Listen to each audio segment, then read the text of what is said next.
अमन एक इतिहासकार था जो पुरानी इमारतों और खंडहरों की खोज में रुचि रखता था।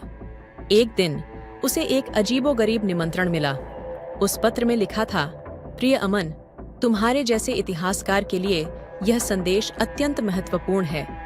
दूर एक घने जंगल के बीचों बीच एक प्राचीन मंदिर है जिसे अब तक किसी ने नहीं खोजा है। कहते हैं वहाँ एक रहस्य छुपा है जो समय के साथ धुंधला हो गया है। अगर तुम इस रहस्य को उजागर कर सको तो दुनिया का इतिहास बदल सकता है।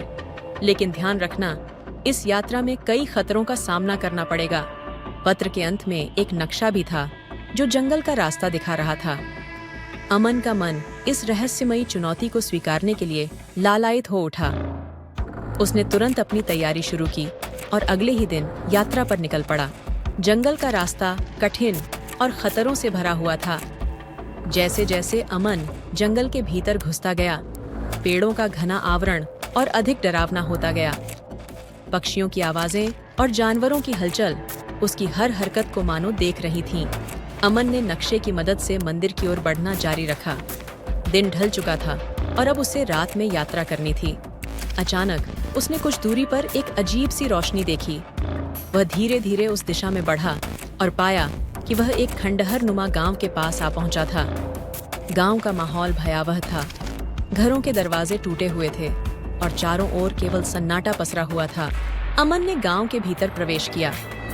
वहां उसे एक बूढ़ा आदमी मिला जो उसे देखकर चौंक गया। बूढ़े ने कहा, तुम्हें यहाँ नहीं आना चाहिए था।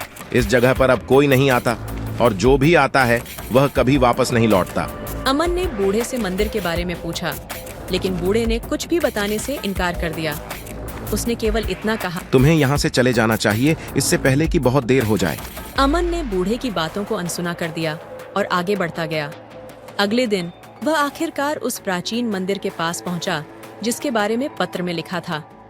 मंदिर एक पहाड़ी पर स्थित था और उसके चारों ओर घना जंगल था। मंदिर की संरचना अत्यंत प्राचीन थी और उसके पत्थरों पर अजीबोगरीब नक्काशी बनी हुई थी। मंदिर के प्रवेश द्वार पर एक बड़ी पत्थर की मूर्ति थी जो किसी अज्ञात देवता की प्रतीत होती थी। मूर्ति के हाथ में एक तलवार थी और उसकी आंखें अमन को घूर रही थीं। मंदिर के भीतर अंधकार था और अमन को अपनी टॉर्च जलानी पड़ी। जैसे ही वह भीतर गया, उसे मंदिर के गलियारों में अजीब सी आवाजें सुनाई देने लगीं। ऐसा लग रहा था जैसे कोई धीरे धीरे उसके पीछे पीछे चल रहा हो। लेकिन जब उसने पीछे मुड़कर देखा तो वहां कोई नहीं था। मंदिर के भीतर जाते जाते अमन को कुछ पुराने ग्रंथ मिले। उन ग्रंथों में लिखी भाषा अमन के लिए अज्ञात थी, लेकिन उसने उन्हें ध्यान से पढ़ने की कोशिश की। अचानक उसे एक गुप्त दरवाजे का पता चला जो मंदिर के मुख्य कक्ष के नीचे था। अमन ने दरवाजा खोला और सीढ़ियों से नीचे उतरा। नीचे एक अंधेरी सुरंग थी जो गहराई तक जाती थी। सुरंग के अंत में एक छोटा सा कक्ष था जिसमें एक पुराना संदूक रखा हुआ था। संदूक पर कुछ अजीब सी नक्काशी थी और उसके ऊपर एक पुराना ताला लगा हुआ था। अमन ने संदूक खोलने की कोशिश की, लेकिन वह ताला बहुत मजबूत था। उसने चारों ओर देखा और उसे एक पुरानी चाबी दिखाई दी जो कक्ष के एक कोने में पड़ी हुई थी। अमन ने चाबी उठाई और ताले में लगाई।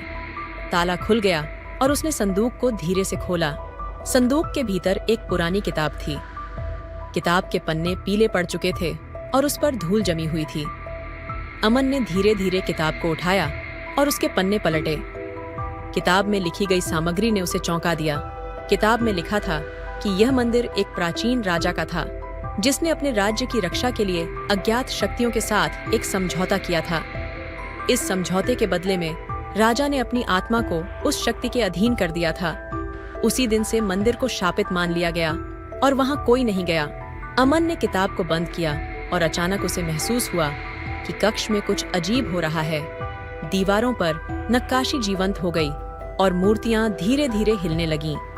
उसे लगा कि वह उस शक्ति के घेरे में फंस गया है जिसके बारे में किताब में लिखा था।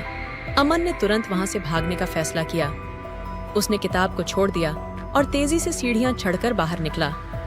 बाहर आकर उसने देखा कि मंदिर के चारों ओर का जंगल और भी घना हो गया है और रास्ते पूरी तरह बंद हो चुके हैं। उसे समझ नहीं आ रहा था कि वह किस दिशा में जाए। जैसे जैसे वह भागने की कोशिश करता, मंदिर और जंगल की शक्ति उसे अपनी ओर खींचने लगती। अमन ने हिम्मत नहीं हारी और अपनी सारी ताकत लगाकर भागता रहा। अंततः वह जंगल से बाहर निकलने में सफल हो गया। बाहर आकर उसने देखा कि सूरज ढल रहा है और वह एक खुले मैदान में खड़ा है। पीछे मुड़कर देखा तो मंदिर और जंगल दोनों गायब हो चुके थे। अमन ने राहत की सांस ली और वहां से अपने घर की ओर चल पड़ा। लेकिन जब वह घर पहुंचा तो उसके मन में एक सवाल बार बार उठ रहा था। क्या वह जो कुछ भी देखा वह सच था या फिर एक भ्रम? उसने किताब को मंदिर में ही छोड़ दिया था, लेकिन उस किताब में लिखे रहस्यों ने उसकी सोच को बदल कर रख दिया था।